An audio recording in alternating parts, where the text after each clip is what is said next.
How's everyone doing? So, Strength Chat episode 66, and today I have got a very special guest for you.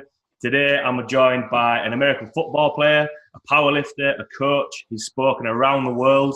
He's also the creator and author of the 531 program.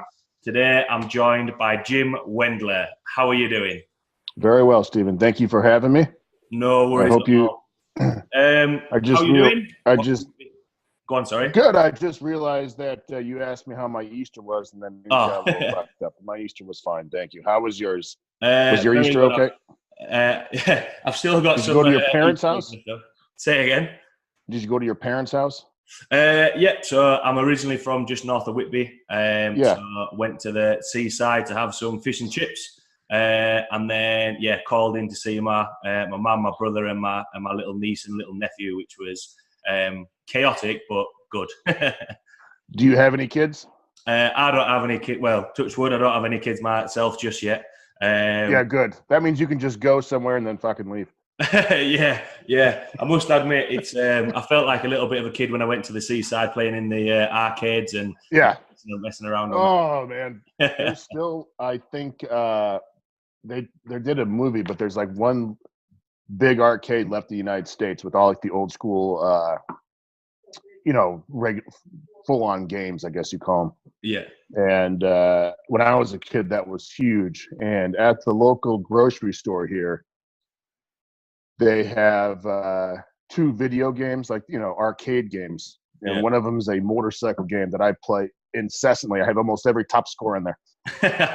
So when we go grocery shopping, I'm like, I gotta go fucking play some games. I love. There's just something about the old arcade. Unfortunately, I've wasted a lot of quarters on that, but so I have my name on all of them. It's awesome. Yeah, I know the feeling on that. Me and my girlfriend will walk around, and I'll just say, let's just go in the arcade, and then an hour later.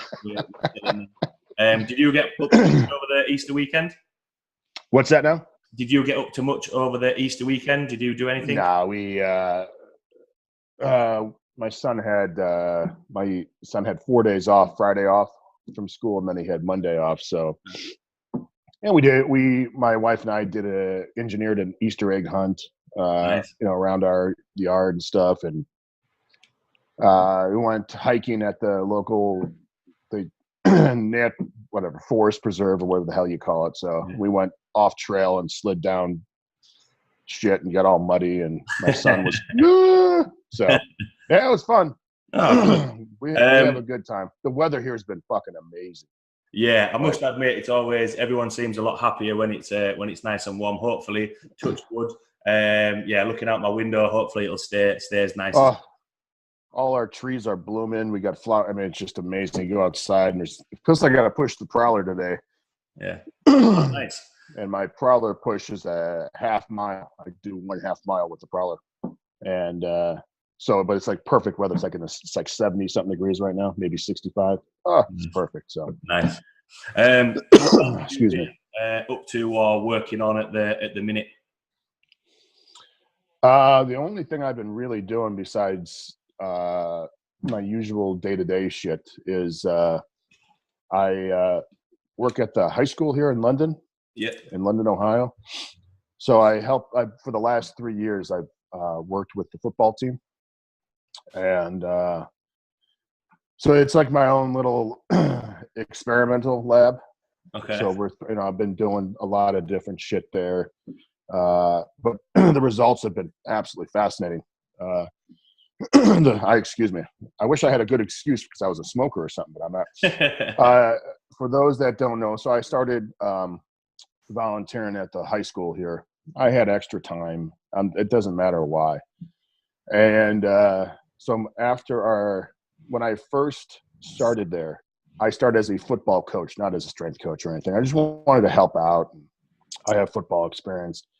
I'm not a very good football coach, like on the field. I'd rather play it. And to me, football is pretty easy. You just run really hard into people, and then you try and kill them. And if you do that, everything seems to work itself out, at least in high school.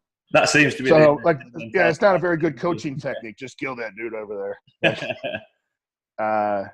So my first year there, we won 3 games, and it just was a tough 3 out of 10. And we had, injuries like you wouldn't believe. It was crazy. So I took over the off-season training program. So they took 1 week off after the season was over, and we had 100% turnout, which is pretty amazing. Yeah. Especially when you come off a 3-win season, everyone's pretty depressed, but the kids were 100% ready to change things up and have a great senior season. The seniors that were there. Anyway, to make a long story short, that next year we won the conference and went to the state playoffs. Oh, nice. And then the next year we had another full off season, right? And we ended up 9-1 in the regular season and won 2 playoff games. In the third playoff game, we lost to the eventual state champions. Oh, wow. So we everything got turned around within 1 year of, training. And there's a lot of other factors that go in. I'm not so narcissistic to believe that lifting weights and running and doing things, the right way is our only reason. But it was a big reason. I don't know how much you follow really American football, but the trend in college and in the NFL is they throw the ball all the time. Right. Okay, that's all they do is pass. Well, we don't pass at all. Right. We just run the ball the entire time. So last year we averaged something like 470 yards rushing a game. We are like number 2 and that's like 2. We're in the top 3 in the state in rushing, and we're in top 5, I think, in scoring. Maybe the top 3 in scoring. Nice. So if you don't pass at all, everyone knows you're going to run. Yeah. And we were still able to run every single time. And and I mean, even to grant the kids even some further accolades, most of our starters didn't play in the second half. Oh, we just wow. let the freshmen play in the second half. So we how were so old dominant. How old are the kids? Seniors are generally between 16 and 17, and then the freshmen will be like maybe 14 years old. Right, okay. So we had, and we don't, I live in a very small town, so we don't have a huge football turnout. Everyone on our team both plays offense and defense, which I don't know, sure you really understand. In the NFL, you either play offense or defense. In college, It's the same thing. In most big high schools, you either play offense or defense. But we just don't have enough guys, so everyone plays both ways. Yeah. And it's tiring. I mean, yeah, you don't come off the field. I mean, our fucking quarterback plays both ways, which is really rare. So, but yeah, it's been awesome. It's been the best thing I've ever done as far as professionally by far. Nice. I feel like I'm helping the kids. Obviously, I'm helping the city, because when you live in a small town, the town rallies around something that's good. Yeah. And so our crowd turnout's great. The parents' participation is tremendous. You can just feel everything's different because, people will say, well, that's a shame. It's like, no, it's not. The kids are learning something. They're coming together. We don't have a ton of talent. We just work smarter. I always like to point that out. We don't work harder. We work smarter than everyone else. Yeah. Because we don't spend, hours and hours. We just spend good quality time. And most of the credit has to go to the head football coach because, one, he gave me control. Most head coaches always want to butt in, like, no, you should be doing this. And it's like, well, I'm here to help you. So you go do something else. You go, because they have a lot of responsibility. And the other thing is with the head coach and and the other coaches, but it's just the head coach and I are really good friends. We work together to make sure that if the kids are tired, we don't just grind. We talked about this before the cameras were on. Grind. Yeah. The kids are fucking tired. So let's just don't kill them. Yeah. And we want the kids fresh and stuff like that. So we really revamped all of our practice, how we do everything. Yeah. And so far, it's just been amazing. Yeah. So I want it to be that when we have a bad season, we win 6 games. Oh, what a shitty season. We went 6-4. Yeah. That's my goal. And so that's been I do that year round. We train 51 weeks out of the year. We only take 1 week off after the final season. We have tremendous turnout. For example, the kids voted to train on Christmas Eve. Okay. It fell on a training day. And so we said, well, do you guys want to come in? Because I'll come in. Yeah. So they all showed up at 9 a.m. Everyone shows up. There's tremendous turnout. And again, part of the, they get success, right? So it's easy to turn out. But that first year, we had tremendous turnout. I mean, 100% turnout almost all the time. And that was with no guarantees, right? Because they just lost most of their games. And I always like to say that first game after the first full off season I had, it was an away game about an hour away or so. And I'm driving there and I'm so nervous because these kids put in so much fucking time. I mean, we did everything we could.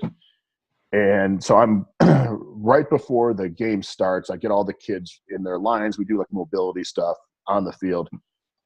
And I almost puked like 12 times because I was thinking, Jesus Christ, if we get our asses kicked, these kids won't believe anything. Yeah. And then we just beat the shit out of them. And we beat the shit out of almost every team. So, cool. And we had, it's kind of hard to explain, but we had just tremendous success. So it feels good because, and I know I'm just talking your ear off here, but I guess that's why you had me on. All the years that I was at EFS and on my own and stuff, I was doing a lot of work on the internet, obviously. And you feel like you're doing good, but one-on-one and helping your community is by far the best thing I've ever done. Because it's you can ask me a question and I'll do something, and then you're just on your own. Where I can spend 4 years with these kids, get to know them, and give them something more permanent rather than just push your butt back a little in the squat. There you go. Yeah, that doesn't really help. I think exactly. So there you go. When you mentioned about the success that they had and 100% turnout, you build that community, and if they're enjoying it, they are wanting to come a little bit more and turn up to training. Whereas when you mentioned there about you want them fit to play the games and not tired all the time, if they were just coming in and having that grind, if you like, and really hard workouts all the time, they won't want to come in. They won't turn out all the time. I know from the it was funny when you said as a coach, it was more of mentality of run into the just go over there and kill that guy. I come from a rugby background, which is basically the mentality that I had. But when it came to training, and even now for the teams I play for now, it is that when people are tired, it's a little bit like there's our regular season, which is on a weekend, and then we have a local competition that is played midweek. So some guys are playing Wednesday and Saturday, and it's a bit hard going. So in the training, sometimes, yes, we still want to work on a little bit of mobility and everything like that, but try and make it a little bit more fun rather than, right, let's come in, let's have a session. You've got to think about the amount of times that they're actually playing. I think that's great to hear. The work you're doing. The analogy that we use, and I use to the head coach when we first started doing this, was we play all of our games on Friday night. Friday night in the United States is 100% high school football. Right. Okay. Like you go anywhere, there's just fucking lights everywhere. And I said, if you and I had a bench press contest on Friday, would we max out and do shitloads of rep Monday, Tuesday, Wednesday, and Thursday and expect to be good on Friday? Yeah. And he's like, no, it'd be fucking stupid. I'm like, then why are we doing this to the kids? Yeah. The other thing that we do that's probably a little different than most is we train. Most teams train during the season, but by the end of the year, we're stronger than we are at the end of. At the end of the season, we keep on lifting heavy. Yeah. Because we don't kill the kids in practice. Our emphasis is on getting stronger and getting faster. So our kids gain weight usually during the season. Right. And they get stronger, which is very rare. And I always tell coaches, do you want your kids stronger in May, which is not the football season, or do you want them stronger in October? And they're like, well, October. I'm like, then you should fucking work towards that. So you have the kids. I want our kids coming out in the field, like upper body wise, feeling all jacked because they feel better. Yeah. And I want their legs strong and fresh. That's super strong. And it's all great that if you're maxing out in June or something and having a great, setting all kinds of records, but it's better if you're doing it in October. So that's one of the big things that we do a little differently. our prep work in the off season is done so that the in season can be very hard and the kids can recover from it. Yeah. I guess that's a little bit different. So, Cool. I totally I try to look things, from a different perspective. And luckily I have experience with this, and both good and bad. Like, what the fuck would I do differently? And so, but it's been funny because the head coach always jokes, he's like, for years, no one would talk to me at these football conferences he goes to. Now everyone wants to see what the fuck we've been doing. And he's like, we squat 7 days a week and we do everything till we puke. And they're like, oh, all right. A little, counterintelligence there. Oh, cool. So along with the work that you do with the high school, just want to give a little bit of background. Obviously, you're competing in powerlifting and the 531 program that you put together. What else have you? What else is the background to yourself for everyone listening? Well, I played football and ran track, played a little basketball in high school. I fell in love with track. I threw the discus in high school, which if you've ever seen a really good discus thrower and seen me, I'm 5'10". Most discus throwers are 6'3", 6'4". I mean, huge wingspans. Yeah. But I did very well. I'm an all-state thrower my senior year. And the time that I spent there was a huge influence on what I'm doing now, because you learn how to be under total control. You're not a total spaz. Like you see people when they squat, they spaz out. I mean, that's just wasted energy to me. Mm. And when you throw an implement like the shot or discus, you can't go all crazy. Everything has to be methodical and precise and under control. So that was a huge learning thing that I took over, was throwing the disc. And I loved throwing the disc. It was just it's just the elements and the ring.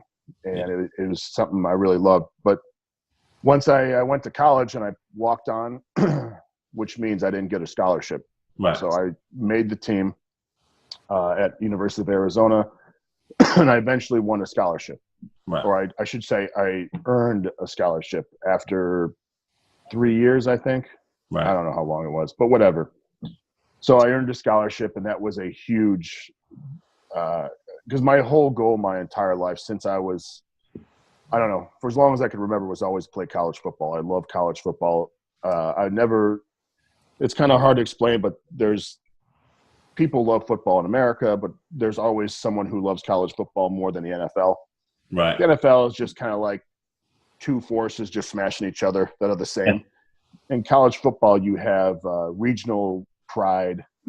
A lot of the teams have, always when I was growing up, for example, you had Florida and Florida State who threw the ball all the time, and you had Nebraska who just ran the fucking ball down their throats. Right. And so you had these different kind of offenses. In the pros, everyone does the same thing. So it was more like a pride thing. And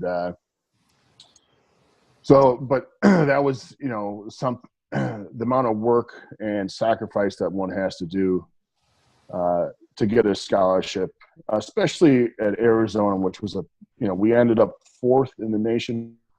Oh, wow. In 1998, which is huge. Yeah. And so we had, a very good team. But that's everything I did for, I don't know, since I was 12 or 13 till I was 23, 24 was 100% for sports.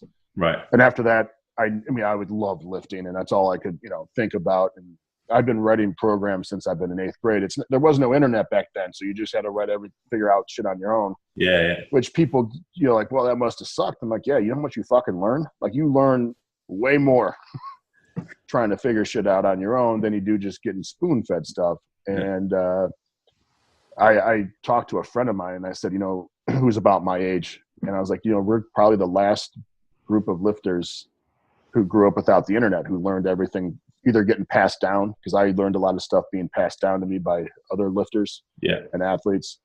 So it's been like, it's kind of they were like the last of the generation of old bastards who like the internet's been great for me. I mean, I've been able to make a living through it. When I was, in high school, the internet wasn't even a thing. And the job I have now didn't really exist. Right. I mean, yeah, people worked with, strength coaches and stuff like that, but what we do now didn't exist. So at the same time, I wouldn't change that level of experience for anything. Yeah. Because you spend enough time, in the weight room and working with people and talking with people and training. That's the most important thing. If you want to be a good coach, you got to lift. Yeah. And you got to, push the boundaries. So, but anyway, after I played football, I knew I wanted to get involved with strength still. And so I started powerlifting and eventually met Dave Tate at Elite FTS. And he gave me a shot both to write on the website. And then eventually, I believe I was the first full-time hire at Elite FTS. Nice. And, this is long before what Elite FTS is now. It was just me, Dave, and his wife, Tracy, in the office. That was it. And the thing I went and did a podcast or something. They streamed it on YouTube, like a big thing at EFS. And they have a whole brand new location. They bought, 30,000 square foot warehouse. The offices are amazing. And when I first started, we were on this down in Main Street in like a dilapidated building with no air conditioning. And, me and Dave used to, on Fridays, I always remember this. On one Friday was always squat day at Westside. So we'd go squat, and then we'd come in to work. And it was in the middle of summer. It was so fucking hot. And Dave and I are back in the where we package up all the stuff. It was a very small room, but we got our shirts off, just taping boxes up, putting labels on. And that's the thing I remember the most. It was just fucking miserably hot. And just putting shit in boxes, and it's nothing like when I went out to visit Elite FTS, I couldn't believe how much they've grown. I mean, it's unbelievable from when I first started. And I have nothing. Dave gave me my first shot. He saw something in me that, and I wouldn't be here without him. Yeah. And I'm, it's the same thing. People like, ask me, would you, man, look at all the warehouse stuff. Like, I wouldn't trade fucking living, being in a dilapidated building right by the warehouse. It was right near the train tracks, literally 20 feet from train tracks or something like that. It was fucking loud when trains would go by. And so I look back now and I really enjoy it. I enjoyed it then, but now that I work for myself, I got to admit, it's pretty nice. Yeah. So I can't complain. I'm very happy. I'm the luckiest man alive. It's there's a famous speech that Lou Gehrig gave once he knew he was going to retire because he had obviously Lou Gehrig's disease. Yeah. And he tips his cap and he addresses the Yankee Stadium and says, "Today I consider myself the luckiest man alive." And there doesn't a day doesn't wake that I don't wake up thinking that. So I'm very happy and very lucky. Oh, awesome. There you go. Yeah, awesome. With Elite FTS, I follow quite a lot of the content that I put out there, and you look at the amount of writers that they've got now and the content they're putting out there. I think sometimes, like you've mentioned there, from where it started and built up to the reputation that it has now. Yeah, I mean, when I first started, it was me and Dave on the Q&A, Bob Youngs and Danny Blankenship, who was a lifter at Elite at Westside. That was it. That was the only people on the Q&A. And you just ask questions and hope for the best or answer questions. And just, yeah. So, yeah. Oh, it was a good time. Awesome. So going into the sort of or a couple of topics, I know you've touched on it a little bit at the start, but at the top of your website, and for everyone listening, if you go to Jim's website, at the top it says discipline and motivation. And this is sort of a topic we've been speaking about with the coaches that I've worked with. And what do you feel like are the differences between discipline and motivation? And do you think sometimes people get the two sort of mixed up, if you like? Yeah, well, the origin of that was it was probably December or January or February. It was somewhere in the winter time, and it was about I have a garage gym, and it was probably 10 below at the time, which that's Fahrenheit. I don't know. You guys use that communist fucking Celsius over there. That's what C stands for, communist. Anyway, it was below zero here, much below zero. And I was doing a workout in the garage, and about halfway through, I had been sweating really bad. And I was sitting down on the bench resting before my next set, and it was freezing because I'm covered in sweat. And I was like, what the fuck am I doing? Like, this is so stupid. It's beyond idiotic. And I didn't even question it for the first, 40 minutes, just going in. I was, you have to wear gloves a little bit when you warm up because your hands start to freeze. The bar is freezing. So when you actually lift, your hands sometimes stick to the bar. And I remember I'm like, well, what else? Like, this is what I do. Like, it took me almost 40 minutes to figure out this was stupid because you just go in there and you keep on going. Yeah. And I have a whiteboard in my weight room. I wrote discipline. And then I said this, I thought myself discipline over motivation. I went over to the grease board. I wrote discipline. I put a line, what you see today at motivation. And I realized that motivation is an emotional response to how you are that day. So, for example, there's nothing wrong. I think when you're younger, you can understand motivation, and it's hard to kill motivation when you're younger because you haven't been sullied by the life of fucking disappointment. But so let's say for a young kid who is, he puts a picture up of his favorite athlete or something, and every morning he sees that, wakes up and goes for a run or lifts weights or whatever the hell it is. And that works for a while. The problem is if you're having a bad day emotionally, or you don't feel like, something happens and you get down for whatever reason, you have to rely on your discipline. And that's just kind of stoic, put your fucking head down, just get in there, do the work that you're supposed to do because it's not always fun. And, one of the things that I thought of was I remember when I was coming out for a football game at Arizona Stadium, and there's 60,000 people there, and I'm running out in the field and people are screaming and stuff like that, and the crowd's going crazy. And I remember thinking, these fucking people have no idea how much shit went into this. They only see when you come out. Yeah. They don't see the 6 morning, we practiced at 6 in the morning. We didn't, get up at 6 in the morning. We were out in full pads at 6 in the morning, which sucks, by the way.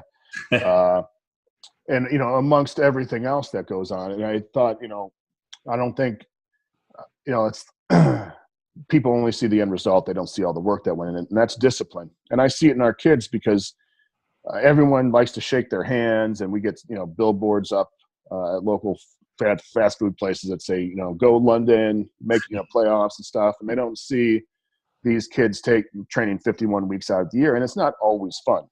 Yeah. And that's what discipline is. It's doing the shit that you need to do, even though you don't want to do it. Yeah. And when you're emotionally driven, it's easy to cut out because you don't have that discipline to rely on. Yeah. And you see it mostly, the biggest and easiest example is, New Year's resolutions. When people go to the gym, they're all motivated, but very few people, probably 5% stick with it or something like that. I don't know. I'm just making that up, but not a lot of people stick with it. And that's just the motivation lasts for a few days and then you just kind of peter out. Yeah. But for you to be good at anything in life, whether it's lifting weights or sports or any job, you're going to have the discipline to do it because most of the time it sucks. Yeah. Or I should say most of the time it's not fun. Yeah. I don't know if it sucks. It's just not fun. Yeah. And, there's a photograph that went around, and it was 3 people stood on the podium, and there's a person on the top of the podium, and then as you look at the bottom of the image, there's all the building blocks of what they had to do to get to that. Yeah, that's tremendous. Yeah, and obviously I compete in powerlifting myself, and it's all good doing the big lifts, and when for social media, for example, I've stopped posting quite a lot of training videos and tried to put more of informative content out there, because you put a video up of a heavy squat or whatever it is, but really that's only one snippet of the session. You don't see the assistant exercises, the mobility stuff that you do at the start, what you do on the recovery days. And an example that I'll use for myself. I had a training session, so I'm 6 weeks out from the All England powerlifting. Okay. And there was a training session on. I think I was training on the Friday. I finished in the gym late on Thursday night. Was back in the gym at 6 o'clock in the morning on the Friday, and I needed to get a session in. And I started loading everything up, and basically everything just felt really heavy for weights that should be this far out from competition, feeling good. And I just thought to myself, this is not fun. This is no. But I needed to get it done because I train 4 times a week and I've got a competition coming up. So dropping the weights down and trying to get the work done. This is what I'll say to the clients and people that I work with. Yes, sometimes it is going to be hard. You're going to be put into situations where you're just going to have to get the work done. But what I usually say is, we're all adults. You either do it or you don't do it. And that's how you're going to work with the goals. That's very true. What are your thoughts on finding the right balance between discipline and motivation, or what do you think is the right balance? Well, it's how do I put this? I think if it depends on where you are in your life. For example, when you're younger, I think if you're highly disciplined, for whatever goal that is, I think you can let it kind of consume you a little bit. I think it's okay because you don't have generally speaking, you don't have all the other shit like a family and a career. So I think you can get away with a little bit more. The only thing that I would say that when it starts affecting other areas of your life, I think then you've got maybe an obsession issue. But what happens is when you're disciplined, you end up having more time to do shit anyway. I think that's probably the best thing about discipline is it opens you up. If you get up every morning and train and do whatever you need to do, miraculously you got more time to do other shit, where if you just kind of farting around a little bit. So generally discipline, unless it gets into the real crazy obsessive thing, there's obviously no real drawbacks. And I don't know if I really call obsessive being disciplined. But now that I have a family and I have other responsibilities, the discipline makes everything else easier to me. And the other thing that I've been very good about doing ever since I've been in high school, for the most part, if I don't mean to brag myself, is I've always, for the most part, wherever I am, that's where I am. So when I'm training, I'm just focused on training. I don't rarely let other shit happen, go on in my head. And when I'm with my kids, I just be with my kids. I don't care about training. When I played in a rock hardcore punk band when I was in high school. Cool. So when I was out doing stuff like that, that's what I was doing. I still play instruments today. So when I'm downstairs playing, I'm totally just working that. I'm not worrying about lifting or anything else. So I think that's, just be in the moment, I guess. People always talk about that, but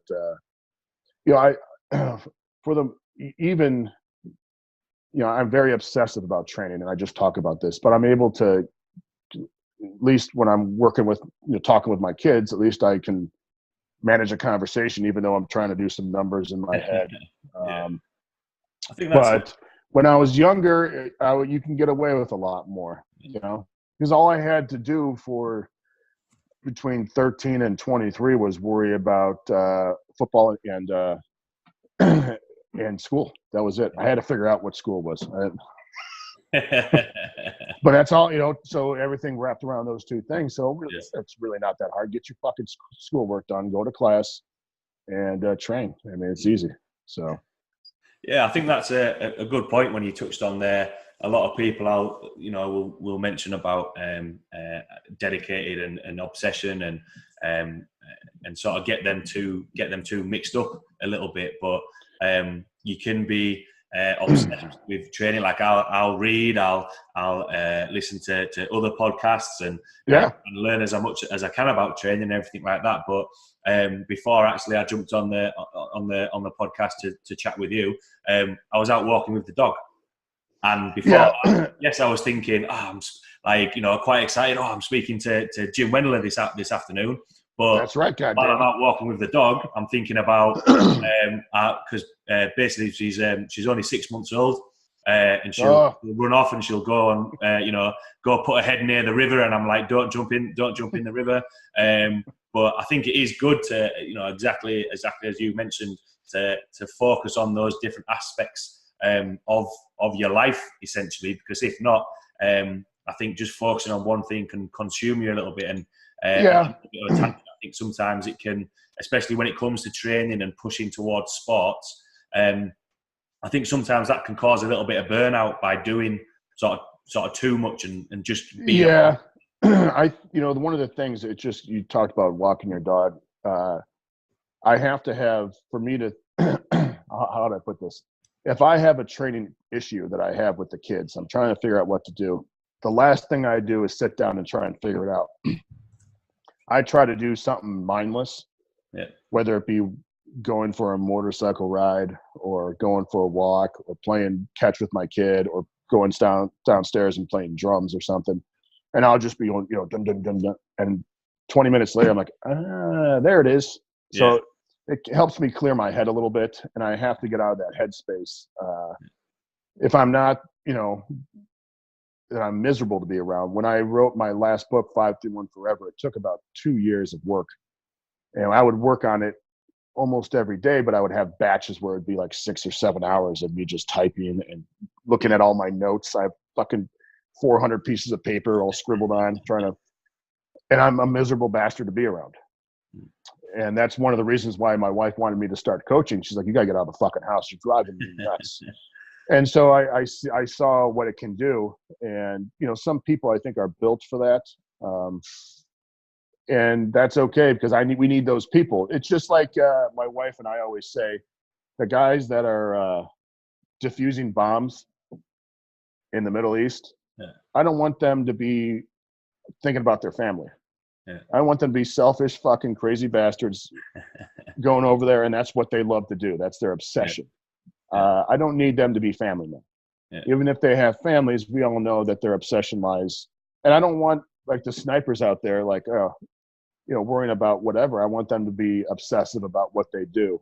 And so there's always a place for those people in our society. And they do a lot of the work that we don't want to do because, I'm willing to,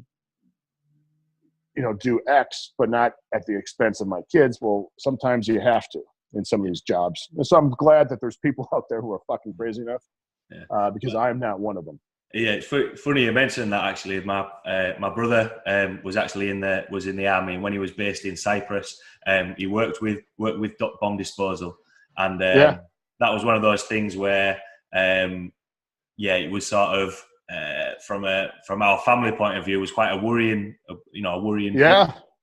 But when he was outside of that environment, so it was funny. I always played rugby, and my brother always played football or soccer. And then now that he's got kids, he'll play with them, and he finds that when he's not at work, he's got his football, he's got his and he's got 2 dogs actually. And then he'll take them for a walk. He even got a turtle for something, just to keep his mind occupied. Yeah, that was I remember him messaging me and saying, "Yeah, I bought a turtle." So what have you called it? So I've called it Ted the Turtle. I went, cool. You've mentioned when we were chatting before, sort of, it's not always fun training. Sometimes you've got to get in and get the work done. What are your thoughts on, because there's that saying, there's a program that might not be very enjoyable, but it'll get you to where you want to be, and there's a program that's fun but might be a little bit slower in you getting results. What are your thoughts on finding the balance within programming and just getting the work done? Well, I think the number one thing when you decide to do a program is there's 2 things. You have to want to do it. So if you're not willing to do it, the chance of you staying true to the program is very little. Yeah. And number two, you have to believe in it. Mm-hmm. I've seen really dumb programs and done it just work very well because the person went all in and believed in it. And the truth of the matter is, as long as any program has some kind of common sense in there, it'll probably work.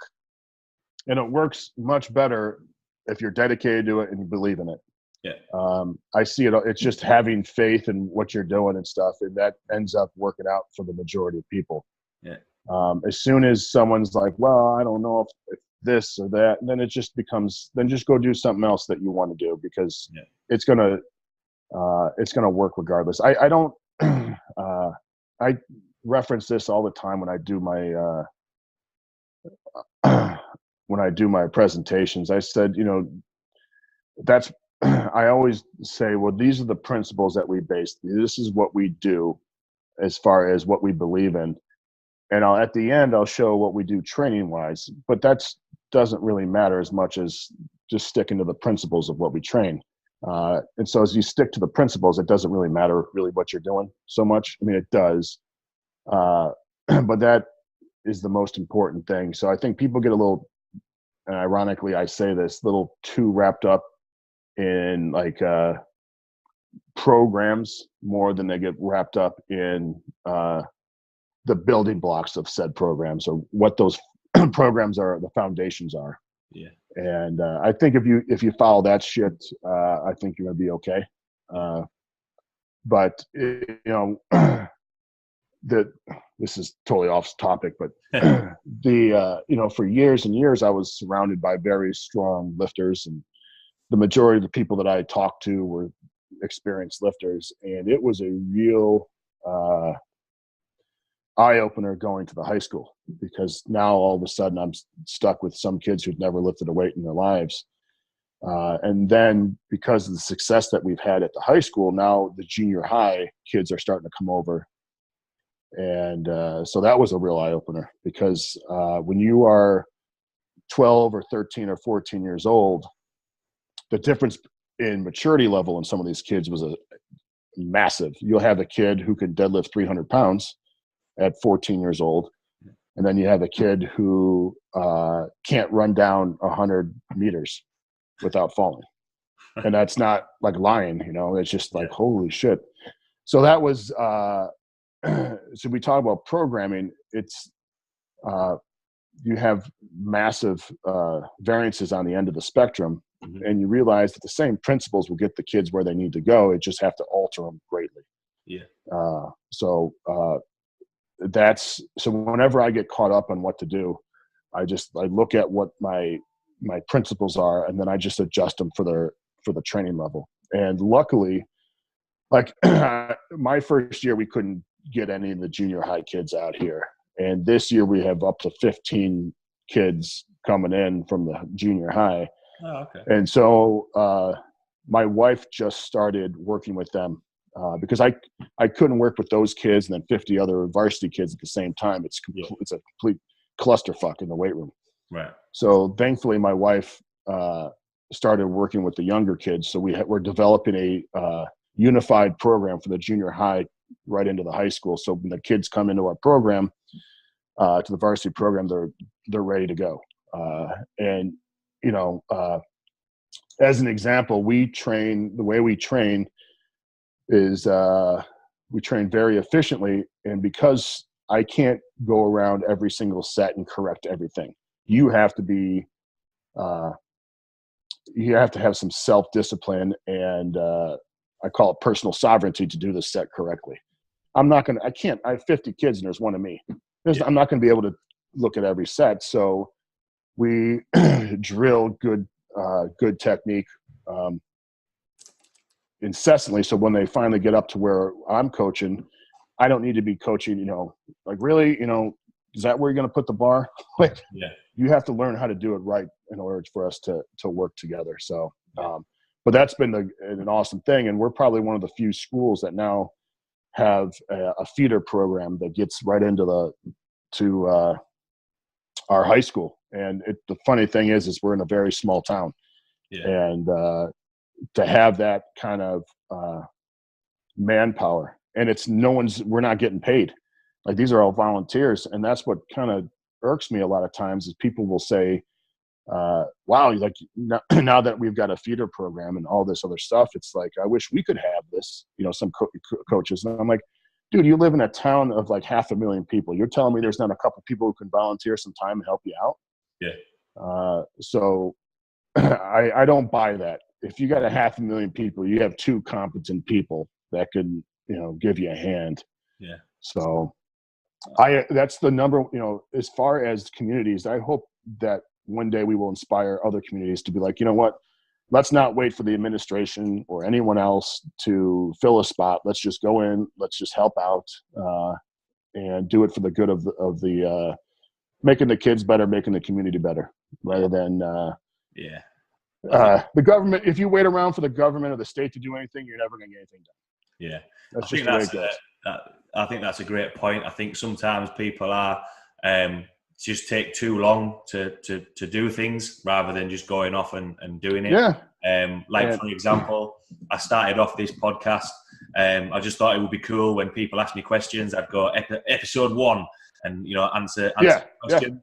And then it got to a point where I didn't feel confident enough giving people the answer. So I went out and thought, I know what would be pretty cool. I'll go out and speak to coaches, athletes that are a lot more experienced than me.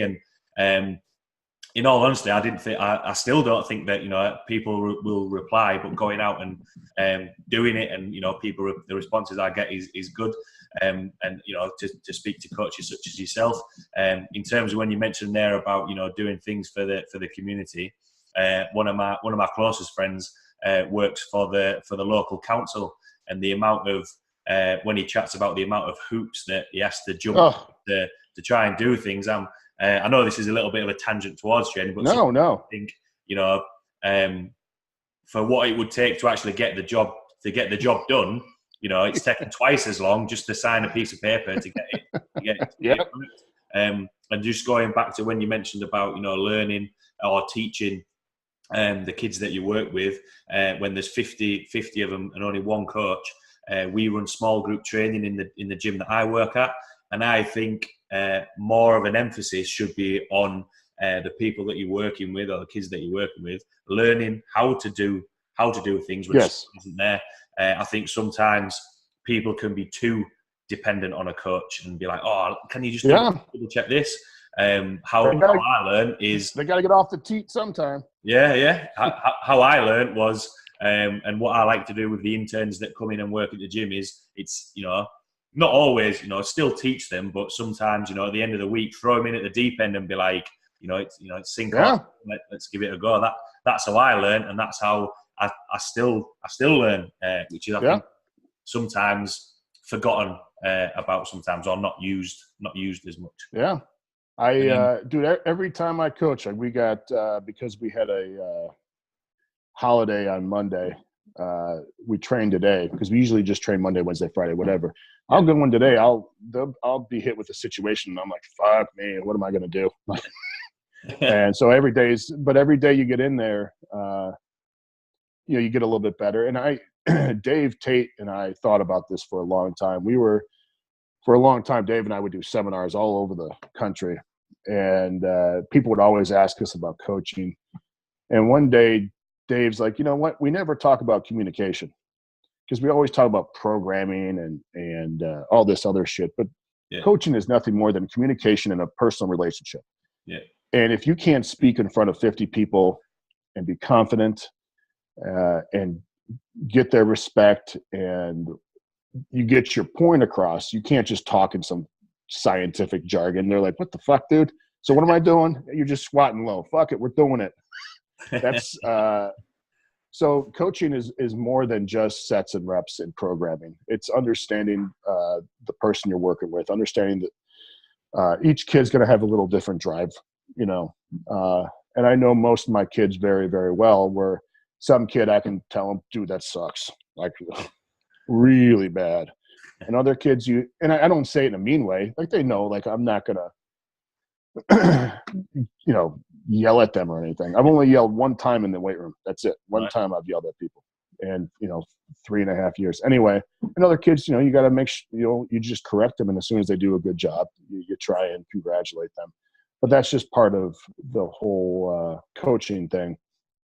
And the other thing is, and I'm sure when you're coaching in small groups, if there's like 4 or 5 people or whatever, you can give everyone their attention. And that's where coaching is a little bit different, at least in the United States. And I assume if someone's coaching like a soccer team or something, I don't know how many people on a soccer team, let's say there's 25 people. It's still a lot of people to be working with at one time. Yeah. So you have to know how to kind of command the room. I just never hear that being emphasized. Yeah. And as an example, when I was a kid, my dad was the athletic director at my high school, so he would get all these magazines sent to him. And a lot of them were training magazines, and they're little scientific shit and stuff like that. But I would page through them all. And I remember there was one author that I'd always read. And I read for maybe 3 or 4 years. I'd always catch his articles. Tremendously smart guy.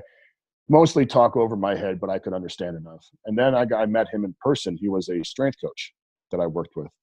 He was the worst strength coach I've ever seen in my life, by far. He had 0 social skills. No, he'd talk with his head down. He wouldn't really understand what cues to give you. He was great on paper, but he wasn't good in person. And can still see this to this day. I was doing cleans and he came over and said something, and I remember him walking away. I'm like, holy shit, dude! Like, you're fucking horrible. Like, I could still see it and where I was and what the platform I was on, and I was like, wow, that's something else.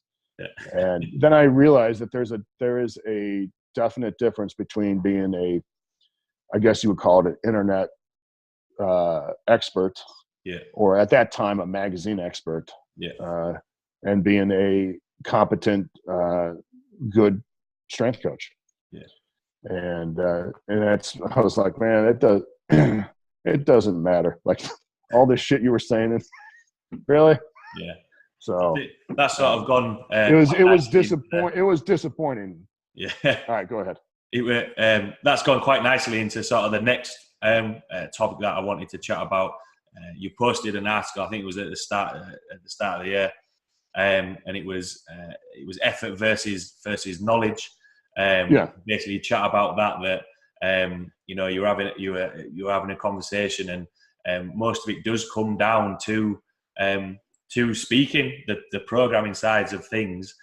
Like when we were chatting about before about a fun program that gets you results compared to a strict program. Yes, that phrase there. If the person isn't going to do it, there's no way that they're gonna get anywhere. No. And I think sometimes as coaches, when we were chatting there about squatting, people basically want to know, will it get them stronger? What muscles are they working? Where they can feel it, and are they doing it right? They don't really need to know the mechanics of everything. And because sometimes I remember when I first, so I did sport and exercise science at university, and I remember when I first started coaching, I wanted to explain everything. And one of my very first clients, he was an ex-professional rugby player.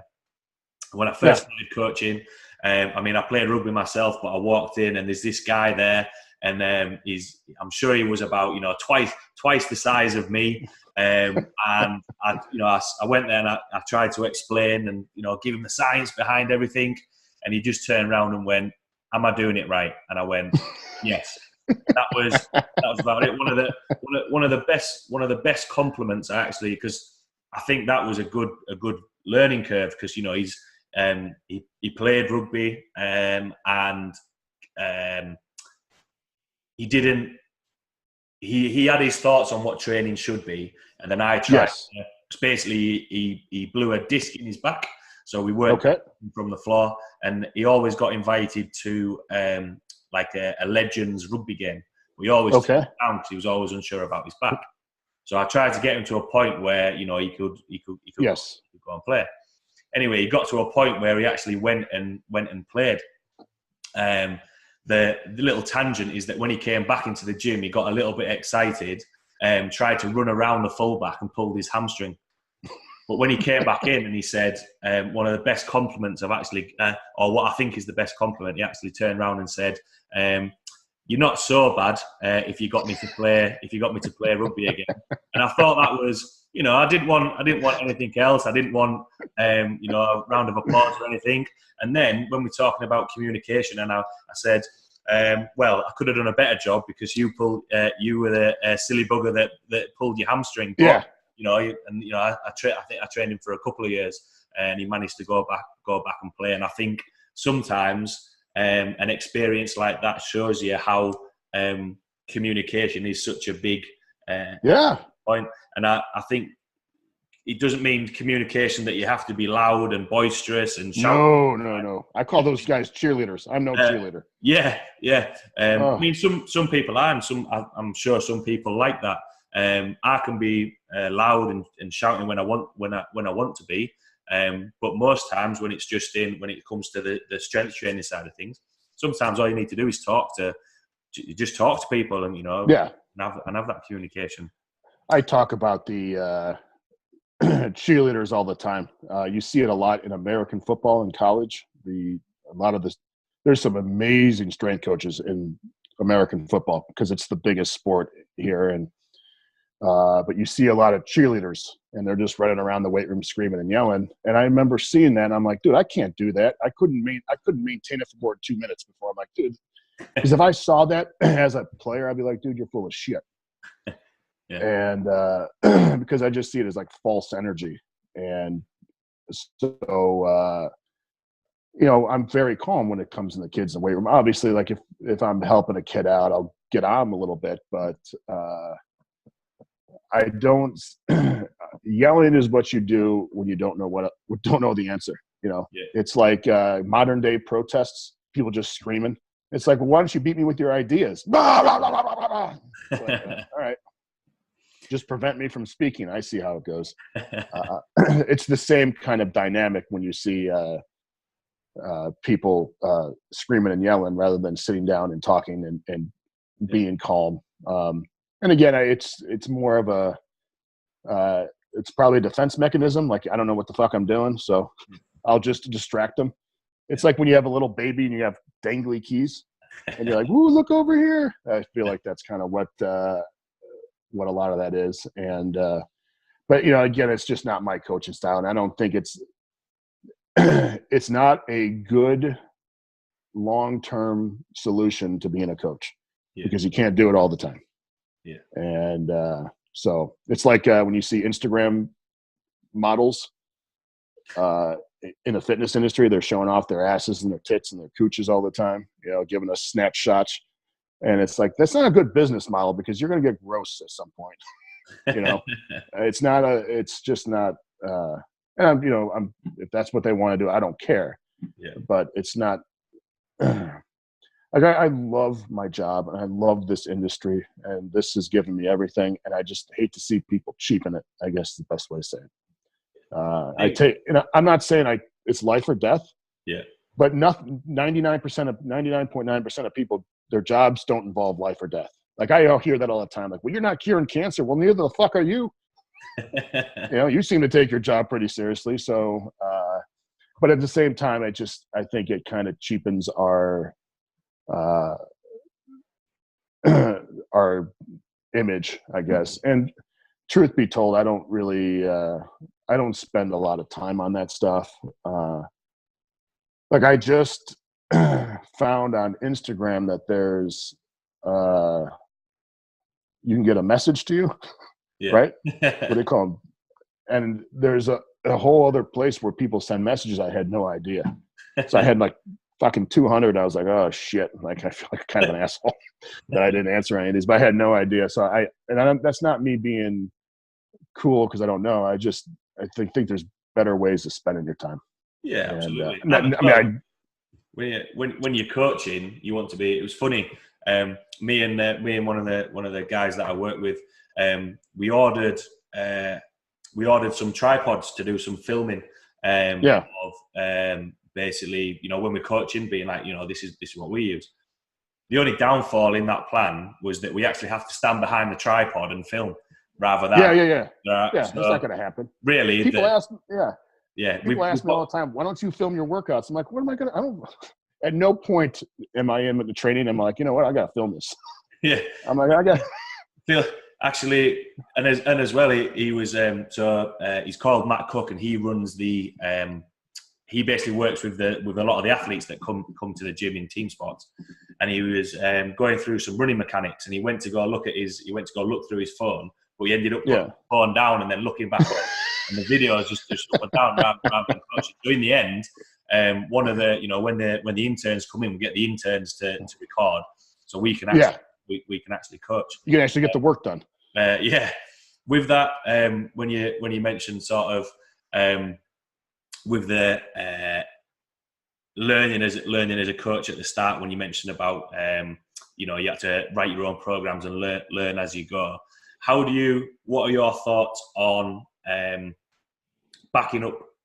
Because a lot of coaches will say, we've used this X, Y, and Z because this study said this. Sometimes I think that works, but then sometimes by actually just trying it out in a real life and environment, sometimes the science doesn't always work, because I think some studies it's too much of a controlled environment. Those people don't have stresses of life and work and whatever it might be. What are your thoughts on using the right amount of science and when to just like we've talked about communication? This is what we've used, and I've had success with this. Well, if you've had success, this can go off in a little bit of ways. We'll answer the science thing first. In general, science is about 20 years behind of what real people are doing. Yeah. So let's say your team does this, and this. Everyone's pretty healthy. You guys win the conference every year. Guys are super in shape, whatever. And then the scientists will come in, see what you do, and then tell everyone about it. And it takes quite a long time for all the bullshit to get by. So they're just proving what you already know. Yeah. Okay. What was the other thing?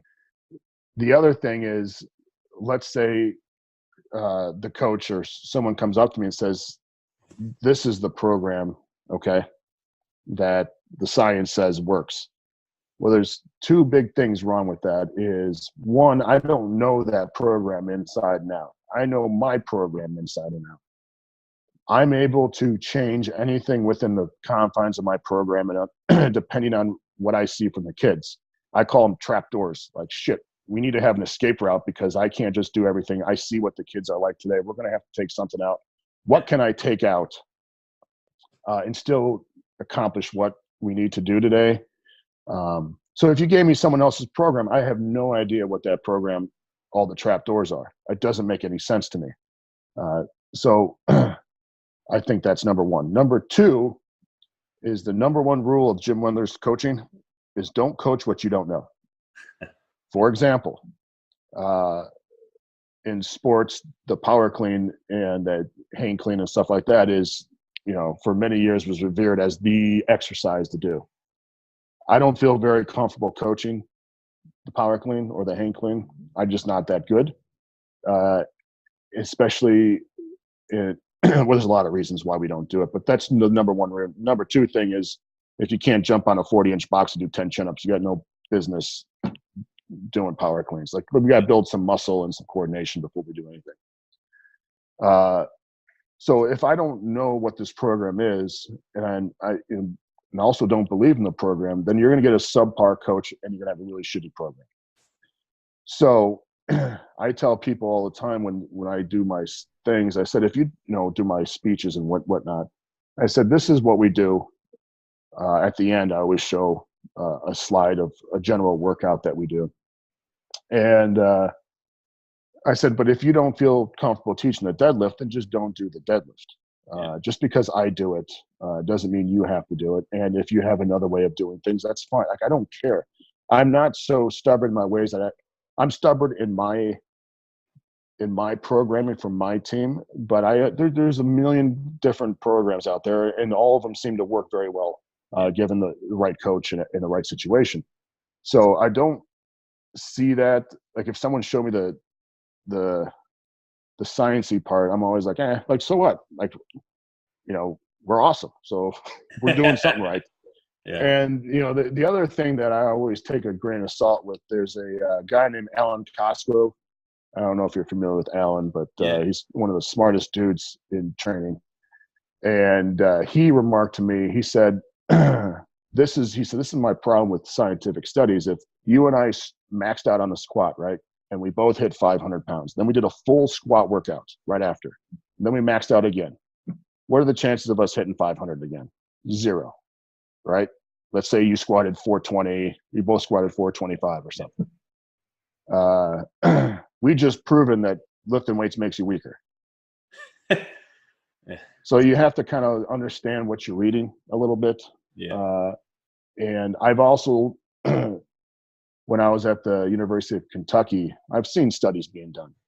It's not this, they're not in a fucking lab with everything being measured and stuff like that. It's pretty haphazard. And I was like, like this is what a scientific study looks like. I watched it being done over like 6 weeks or whatever it was. Maybe it was an off season. Yeah. I was like, my God, it's just horrible. Like there's no, like you go tell the kids to do something, the kids weren't doing it. So how can you? Yeah. So I think the main point there, like you said, is sometimes you've got to understand what you are reading and with the science, because I think it gives you a ballpark of, points you in the right direction. But like you say, you might have done something and science is then catching up behind. Yeah. I think let's put it this way. When I was in college, this was in 1997 or 1998, I took a health and drugs class. At the time, the American Medical Association stated that steroids do not build strength or muscle mass. They still hadn't. All right, they've been out for 50 fucking years. And the American Medical Association is like, well, they don't work. Well, every bodybuilder and athlete and powerlifter and strength, anything, they all know they work. And they were still trying to sell us this bill of goods. And I was like, man, they're full of shit. Like I think there's like 5'10", 300-pound dude who's like 4% body fat. Yeah, that's fucking natural. Yeah. So I get accused of being anti-science and stuff. I'm like, well, I'd rather do my thing and let them fucking figure out why it works. Yeah. Because I see what changes happen in our kids. It's unbelievable. And it's not just my programming. It's just general, simple things that we do. They seem to work very well. And I'm not going to. That's probably one of the and what I try and put into the coaching and programs that I put out there. It's simple and it works. It doesn't have to be. I think sometimes when I give people programs and I've had people say, "Is that it?" So well, yeah. If you want to get stronger, put muscle on. This is what we're going to do. Yeah. I'm a big believer in as soon as I think keeping up to date with what science says, but sometimes it is just reinforcing what you're already. Yeah. I think it's good to keep adding, but I'm a big believer in just because that new study came out and this is going to be the new craze. A lot of people will say, "Oh, you've only changed a couple of exercises," and it's like, well, if it works, if you're still heading in the right direction, I don't need to throw everything out of the kitchen sink and try and do something else. A little bit of variation is good, but the main thing is consistency and going sort of full circle, if you like, from the first thing that we mentioned, is keeping that discipline and only adding. Yes. A few different exercises, if you like, to keep people motivated to come. Yeah. Well, the good thing about science is no matter what you believe, there's a study that proves it. So, quite you know what I'm saying? So, whenever they come out, I remember maybe 5 years ago, 6 years ago, I don't know, they came out with that study that talked about gluten.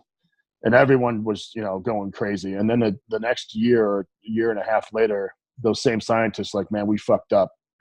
We didn't account for whatever it was. I can't believe it. And it's like, man, so that one study sent this shockwave through the world.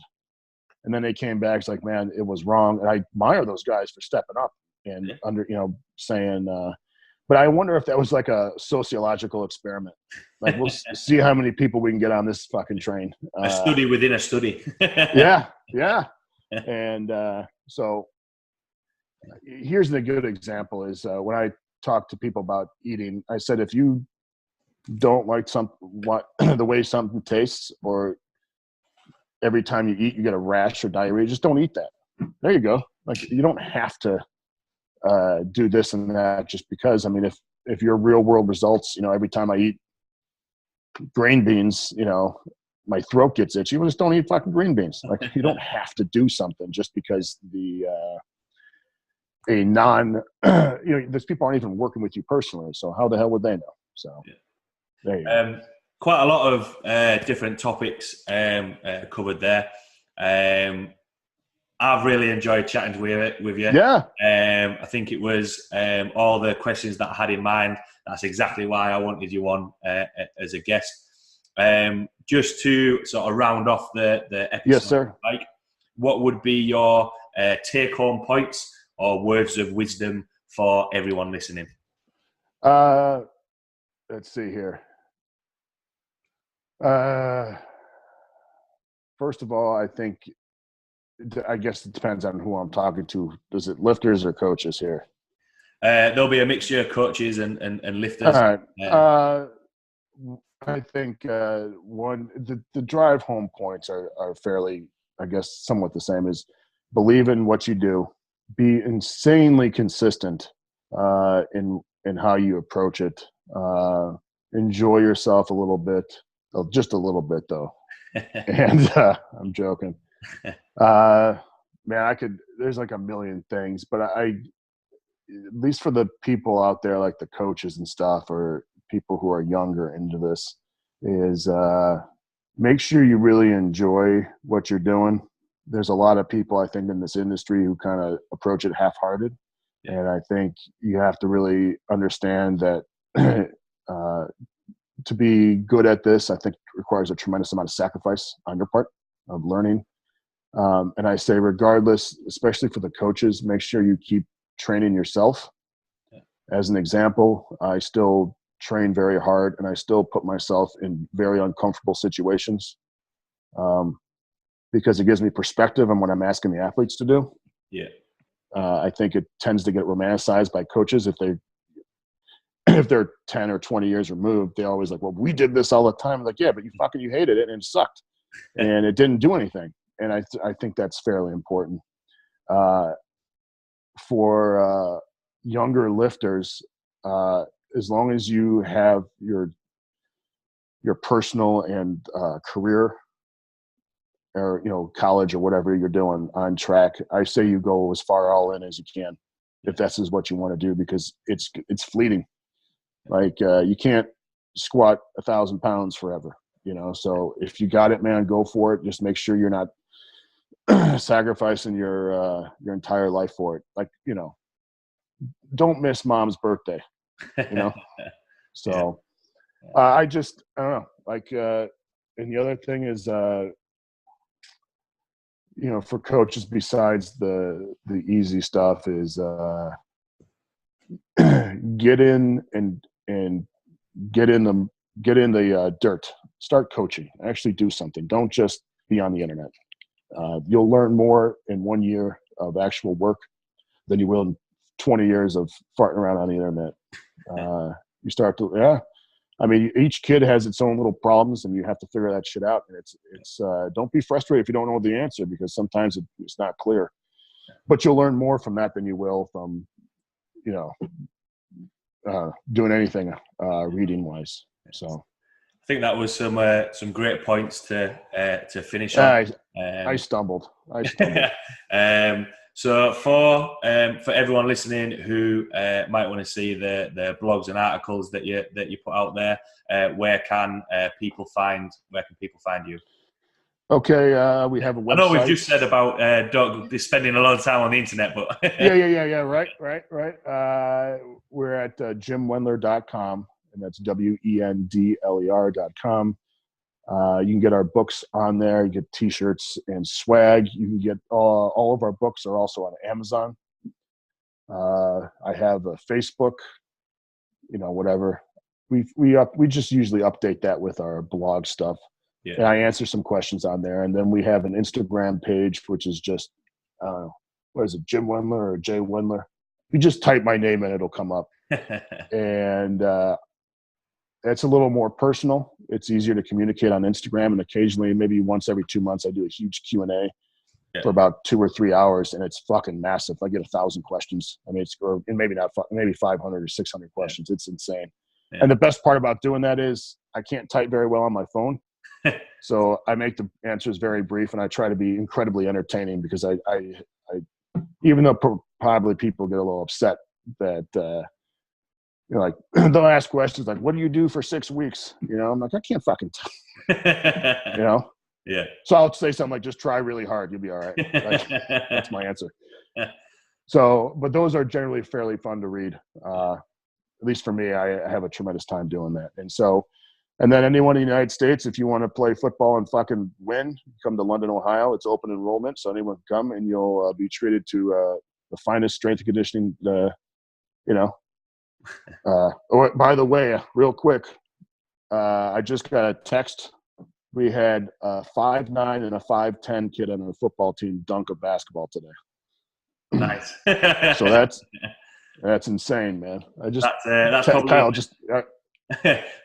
Best way to finish the episode. Yeah, I mean it's insane, man. And they don't play basketball, so awesome. Unbelievable. Thanks a lot for taking the time to chat with me.